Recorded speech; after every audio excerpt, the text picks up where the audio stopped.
So hey everyone, my name is Gundeep Singh and today we have a very special guest, Matt Diggity. You all know there's no introduction required. First of all, thank you, Matt. Thank you for being here and agreeing for this small bite. It's very special. You're ideal not just for me, but for every SEO in the world. I think you're the ideal. How does that feel? That's a odd question. I'm an introvert by nature. Also, we've had many conversations about spirituality and whatnot. So, Yes. as much as I like to hear stuff like that, my ego part is like, oh, that's dangerous space. Reel Yeah. it in. Yeah. But I appreciate the energy. I appreciate compliments, and I'm definitely happy to be here. Happy to sit here with you. Yes. Disclaimer, this is not an SEO podcast. This is a very special podcast where we're going to talk about different stuff and you'll get to know. So you used to stick till to the end. So Matt, you talk about energy and I asked you if you can spend some time doing some videos. And you said that I want to preserve my energy. You're always showing up. It's a very good thing in your conference. You're always there. You're always at the after events. You try to be there but you're kind of in your zone. I've never seen you kind of too loud. I've never kind of seen you being too active. What's your take on this? Yeah, well, there's a couple senses of what I'm talking about with energy. One is just literal calories and, how much energy, like a battery, that I have to show up to this conference. This conference is 5 days long. Actually, Yes. arguably 6 or 7, depending if you're here beforehand and you're staying Exactly. afterhand. Yeah. So, it's a marathon, not a sprint. And in Yeah. order to maintain a marathon, you got to watch your energy and, maybe not party into the last day, or maybe not have to show up to everything, or Yeah. go home, have a good night's sleep. So that's Yeah. part of the energy equation. Yeah. Another part of the energy equation would be a little bit more woo woo. I do like to maintain a positive energy. Yeah. I don't know if anyone's ever seen these charts of mental health. They talk about Mhm. the different frequencies that you can operate at. At the highest end are frequencies like joy and love Mhm. and pride and good feelings like that. So I do gravitate towards conversations like this and good energy, and I think that will keep me through this event, which Yes. I need all the energy I can get. I think that's the conversation where we connected was the meditation. Mm. In 2021, I was a guy who's not believing in such stuff, but something changed.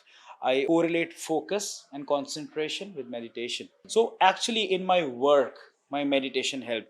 And just so you know, I play flute, Mm. Indian flute, bansuri. You Hmm. know that, and it has helped me in work. So can you tell me something that anything out of kind of not work, but kind of any kind of meditation, any kind of specific thing which zones you in your own time, in your own self, which has also helped you kind of make a better mindset with you when you kind of do those stuff and it actually helps you in real life.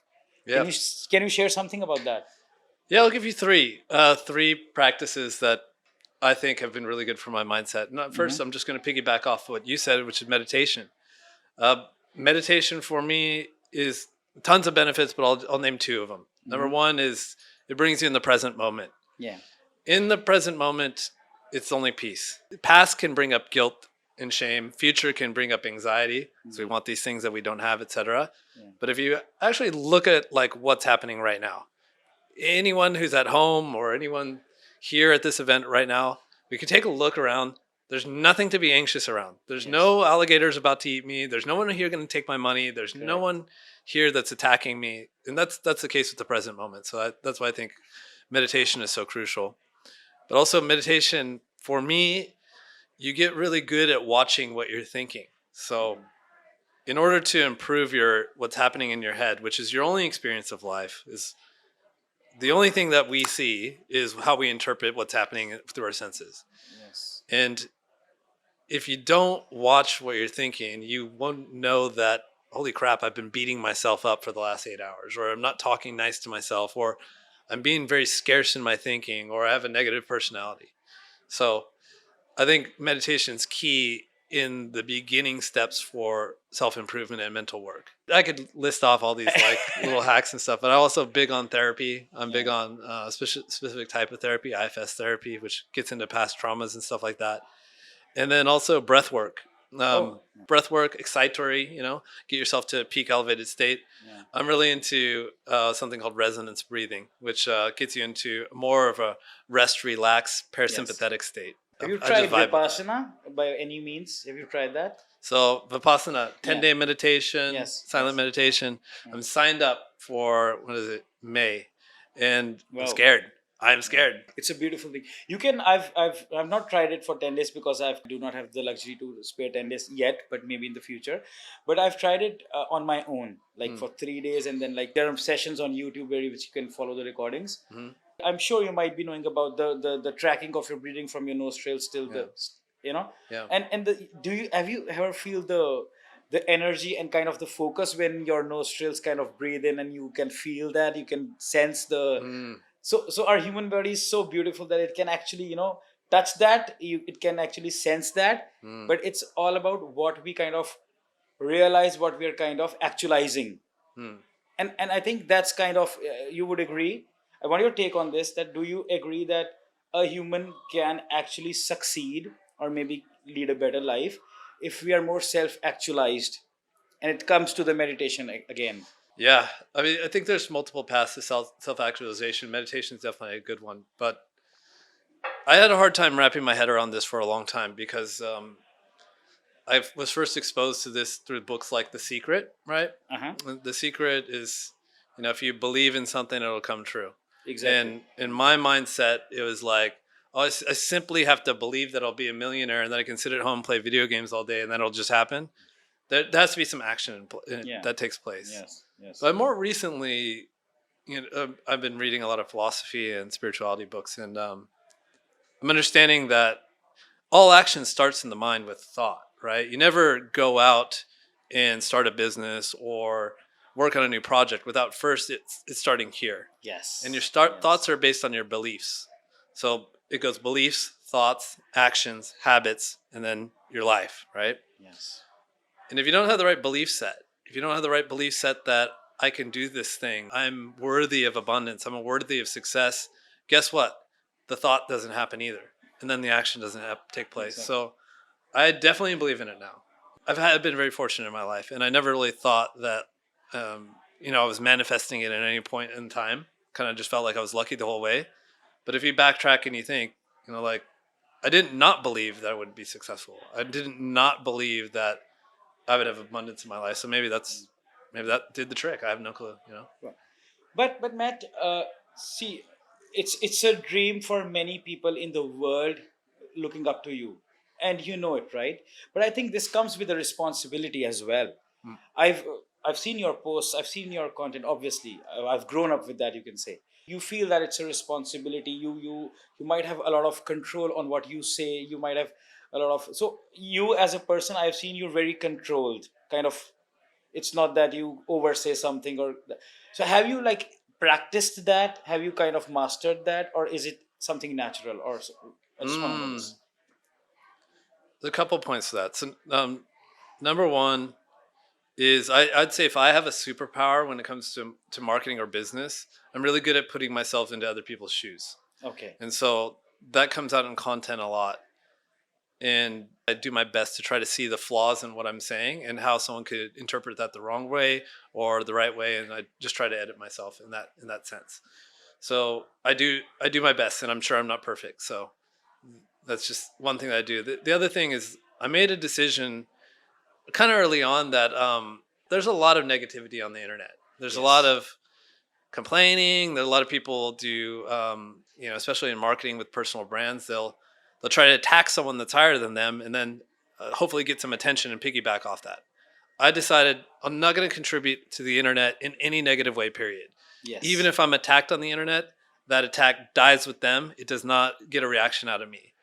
And I think what I'm going for in that is not only we can do my part and keep the internet a nicer place, but people associate my brand with positive experience. Yes. And hopefully they can get a sense of what it's like to work with me if I am pleasant. I've actually talked to n number of people asking about you who personally know you. There's no one who can say anything bad about you, even on the internet. You've No, killed I your don't know about haters with the. that. You should see my emails. You should see my YouTube comments. But that's people kind of trying to instigate. That's what you just said, that people tend to do such stuff. People try to instigate. People try to kind of Mm. uh, bring that up, anything stupid stuff, but it's on us that how we're gonna kind of control that, be in our own zone. Having said that, one thing I've mentioned when have little conversations with you, that you give a lot of priority to your family and your own space, if I'm not wrong, right? Mm. And from the last year I've seen this, and I took that away with me last year when I came and I discussed with you, and you were saying that I'm not going to stay in the party, I have to go to the family, Mm. right? This gave me a lot of thought that this is very important. Personally, me, I was like, work, work, work, and family can be later, later, later. Mm. But this small thing, a conversation with you, could I reworked on that stuff. Alright, time for a sponsor break. This episode is proudly sponsored by Kings Digital, the marketing agency that I, your host, Gundeep Singh, co-founded. At Kings Digital, we specialize into scaling businesses, optimizing growth strategies, and turning your ideas into brands that people can't stop talking about. You might be thinking self-promotion in your own podcast? Well, that's quite bold. That's because that's exactly what we do for our client. Bold strategies that bring results. So if you're a business owner or an agency wants to level up your marketing, your processes, whether it's SEO, ads, social media, performance marketing, we're building a killer brand presence for you. If you want us to audit your website or your ads campaign, just fill up the form below. We will get back to you with a full-blown SEO audit, a complete 6 to 12 months SEO roadmap tailored to your business, and a step-by-step video walkthrough breaking down exactly how to fix and scale your organic traffic. This isn't some cookie-cutter checklist. Trust me, our team spends an entire day crafting this report. Trust me, if we're good enough to sponsor ourselves, we're probably good enough to help you crush your goals. Alright, that's enough of us now. Now let's get back to the show. So can you tell me, you're staying in Chiang Mai, you have a family, you're living a very good, peaceful life, God forbid. Can you please explain me that what is your kind of priorities when it comes to work, family, and kind of other stuff like maybe friends? Mm. Because you got to manage all the things. You've got conferences to manage. You've got a lot of business. I even asked your team that active you are at work. I'm coming to that. I interviewed your team internally. Asked them questions that I thought personally that you're not working anymore that much. I thought that, Mm. and then they told me that he's very hardworking. He works, he makes all the strategies, does a lot of stuff. He's all the planning and everything is what doing. What I'm asking is, this is the how do you manage these things? There's 10 things to do, right? Mm. And you cannot do 10 different things. Mm. What's the ratios? What's the time Yeah. you want to give to the family? I just want to know that. Okay. Yeah. So I'm going to share something with you guys that I hesitate to share every time I share it, but I know no better way to be money efficient with your time. Mm-hmm. So it comes down to figuring out your effective hourly rate. Mm-hmm. If you know how much you make in a month, divided by exactly how much you work in a month, whether that be exactly 162.75 hours, then you know the value of your time. You know it's $500 an hour or whatever that might be. Mm-hmm. Now you have a guide, and anything you can outsource for less than $500 an hour, which is pretty much everything, you should never do again. Mm-hmm. So this is a constant process that I do about twice a year to constantly move me towards doing those valuable things that make me the most financial gain per hour. The reason I hesitate to tell you guys this is because from a mental health perspective, you can easily get yourself into a pattern of looking at time equals money and Yes. relaxing, going to a movie, reading a book. Oh, I could have just made $500 an hour. What the fuck am I doing? Sorry about that. That's So I get it. you by doing this, you'll craft yourself into a very efficient money making machine. But eventually, you're gonna have to rewind your psyche back out of that, which is it's an interesting paradigm to work through. Yes. So that's one thing that I do, and I constantly am like really getting to the point where the small amount of time that I do work, or the amount of time that I do work, has the highest leverage on the business, Mhm. and then that leaves more time for family. Yes. And these days, like most of the time, if you're constantly getting rid of all busy work, what you end up doing is three things: is strategy and vision for your company, management of the team that you already have. Everyone should manage their own direct reports, and then hiring of their own direct reports. That's the three things, and it doesn't take that much time. Exactly. So I was at a conference recently. I think Mo Gadot was at Dragonfly Summit, Mogadot ex Google high level. And he was saying that at the billionaire, at the C-suite level of these mega corporations, none of them work more than 4 hours a day. In which you think, well, CEO of XYZ, how are they not working more than 4 hours a day? Well, they shouldn't, because if they're making really high, intense, high leverage decisions, they need to recover from that. You know? Oh yes, oh, yes. You need time to actually think and take better decisions. Yeah.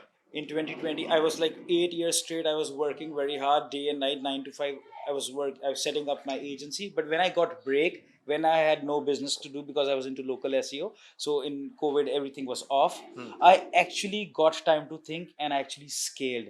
My actual growth came after 2020 when I was free, when I had nothing to do. I could think. Yeah. So it's in front of you, but you get the broader view when you're not working that Yeah. much. You got to work on the business, not in the business. Yes. You got to see the forest, not the trees. Yeah. Oh wow, yes, and I think what you just said. So that you hesitate to tell people about that, people that directly link money to your hours.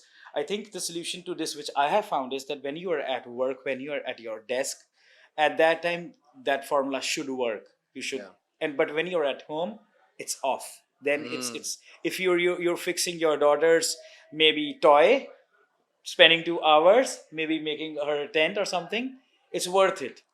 It's I've seen it after my kid. It's changed my life. I spend time on such stuff. It actually makes me better person, Yeah. right? This is the stuff that really matters, you know? Yeah, yeah. Money's important. Humans' biggest fear is running out of money before you die. It's really Yes, important to like yes. even be able to elevate your consciousness past this survival instinct that we all have. But at the end of the day, the money doesn't come with us when we die, you know? Yeah. It's memories is what's important, Yes. and the relationships we build. Perfect. Now, not take much time. Just the last question, last like kind of section, is that Chiang Mai. First, why Chiang Mai? Then I have a follow up question. First, you answer why Chiang Mai. Why did I move here? Yes. When I was living in San Diego, that's the last Californian American place I lived. I took a holiday to Thailand. It was like a month long trip. I knew I really liked Thailand, and then Chiang Mai just felt like home. And I got home from the trip, and I told myself, yeah, maybe someday I could live there. And then eventually, work didn't go as it turns out. I didn't want to be an engineer, living in a cubicle, working 60 hours a week. So I resigned, and then I just decided, all right, I really can move to Chiang Mai. Let's do it. And then that started my whole entrepreneurial career, and met my wife is the beginning of my life then. Wow. Wow. And then you kind of settled, and I was talking to Charles Float. I asked him the same question, that why are you in Chiang Mai, why are you staying here? He just said one thing. It's on the record. He just said Mad Diggity. Oh, nice. He just said that. Damn. And I want to do this. It's kind of, you've built the whole community. Mukul is my very good friend. I love Mukul. He also said the same thing, Mad Diggity. Oh, really? So he said he's built a kind of whole city on SEO. It's fun to live here. It's fun to like every weekend kind of meet all SEOs, and when there's kind of a bad thing, kind of an update, everybody's kind of giving therapies on Saturdays. So I just want to know from your side, if I tell someone to kind of go there and live, and or maybe do something in their life, and kind of it's a big responsibility. Someone is changing everything of their their maybe roadmap of their life to something else just because of one suggestion, right? So it's kind of a big responsibility. You might kind of think that way too, right? Sometimes, yeah. Yeah. How do you manage to kind of suggest people something, and then kind of also make sure that they do not step into wrong stuff, or maybe take bad decisions? And also how Chiang Mai, how everybody kind of just because of you, everybody just kind of came here, and I just want to know about community and Chiang Mai on this side as well. Okay. So I never really suggest anyone to move here. Yeah, you just came and everybody just followed. It's not like that either. Like, okay, so when I moved here, I felt like I unlocked a cheat code in life. From coming from where I was, I felt like I unlocked like a new way of living. Like, just people are nice here, the food's good, everything's easy here, you can have cleaning, and blah blah blah blah. I thought it was just like a miracle that I stumbled upon this. And the entrepreneurial community, like, so everyone's an entrepreneur in Chiang Mai. Like, no one aside from like NGO people, volunteers, and English teachers, like most people you meet are entrepreneurs. So it's like a different mentality here. There's a different energy in the air. Yeah. And so all I'd like to do was like I felt like it was a gift, and I just wanted other people to experience it. So Wow. started making videos, make some posts, and just talk about what it's like here. Started organizing more events, and those events were for us, but they got shared on Facebook. They got shared at different places. Then people are like, oh, that exists. Let me come check it out. Correct. On the like burden part of it, or the worry, yeah, dude. So for sure, like a lot of people after this conference in December, January, the population here of SEOs will spike because Yes. they've been here. They're just like, okay, I'm gonna stay here for a year and see what it's like. That's my biggest concern, because it's not like this, like right now, all year round. It's definitely not like SEO party all year round. There's waves of seasonality. Yeah. But it turns out like there's nothing really to worry about. Like people like it here. I was worried about Kyle Roof moving here. Like that's a big move, dude. Are you sure? No, he loves it. He'll never leave. Yes. Like you're managing so enormous organizations, and you kind of doing a lot of stuff. Uh, do you kind of worry sometimes on that? How would the future look like? Kind of stay relevant always, and you've been staying relevant. Like people wait for your posts and stuff. So, is it something you also kind of worry about, or is it something you kind of think about? Is it something you kind of preparing about? Is it anything you want to share on this? I don't care if I stay relevant. It's okay. Yeah. This whole personal brand thing was kind of an accident. It doesn't align with my actual innate personality. I know I'm gonna have to. This is gonna go away someday, and I'm already prepared for it. Very good, And very it's just a blessing, anyways. You're looking forward to lead a life where you kind of not be nudged that much.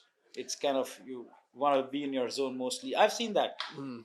Well, you know what is more interesting to me is like, how can I be of support to the next people in line doing the same thing? Doing it for the cause. I'd get way more kicks out of like the people close around me Yeah. doing this kind of stuff than I do. Have anyone asked a very weird kind of suggestion or maybe help, and you had to do it, or given someone a thought or maybe kind of suggestion or maybe kind of help, which was very weird, but you kind of had to do it? Okay, this is a good question. So I'm 46, and so maybe it was called a midlife crisis or whatever, but a few years ago, I just started to feel like a shift in what I wanted to be working on. So I read all these books on like what happens in the second half of life, midlife crisis, all this kind of stuff. Okay. And what I understand is the human brain, and most just humans in general, move to a role of mentorship eventually. Okay. Our biology is better set up for it too. Our brains are less good at solving novel problems and more good at passing down knowledge. That's why all the best historians are older, the best teachers are older, the best board members are older, because they have this experience, gut, etc. So I'm very open to helping the people around me. In fact, I would say this is probably the really big mistake, but I'd say people don't ask me for help enough. They could ask more. Wow, that's very good. Any book you want to recommend to anybody? Like, what's your content dump? What do you kind of recommend as a book? A book, or maybe any podcast, anything. Ooh, for your audience, I'd say probably like Almanac of Naval Ravikant. Okay, I want to know what's your content consumption. Oh man, you don't want to know. Maybe you do. I dig into like spirituality books most of the time. Really? Mostly spirituality books, mindset podcasts. Yeah, a little bit entertainment podcasts. Who doesn't? You do that? Yeah. And movies and stuff you do? Yeah, for sure. For sure. Okay. I like anime. Oh, okay. I think that's all. I just want to say that you should also learn a music instrument. It's going to be more. I play guitar. You I do? just started like a couple of years ago. Yeah, you're right. You're right on that suggestion. It helps, right? It helps rewire your strings, right? Yeah. It's also just the soul needs it. So next year we're gonna jam. I'm gonna bring my flute. You're gonna play guitar. We're gonna jam. Okay. All right. Let's do it. For sure. Let's do it. See you guys here. Tell everybody that I'm the best guy you ever met. Perfect. See, he didn't say. Thank you so much. All right, Thank thanks you so for much. having me. This means a lot to me, Matt. And this is kind of my dream come true, being in the industry since 2012, and today sitting in front of you, which is kind of the godfather of the whole industry. It means a lot to me personally. Thanks, It man. means a lot. Great Thank you, questions. You thank know, you, you're the thank you. only. Thank you for sticking till the end of the conversation with us. We hope you found as much value as we did while creating it. If you enjoyed the podcast and want us to bring more such influential guests, then please don't forget to subscribe and hit the like button.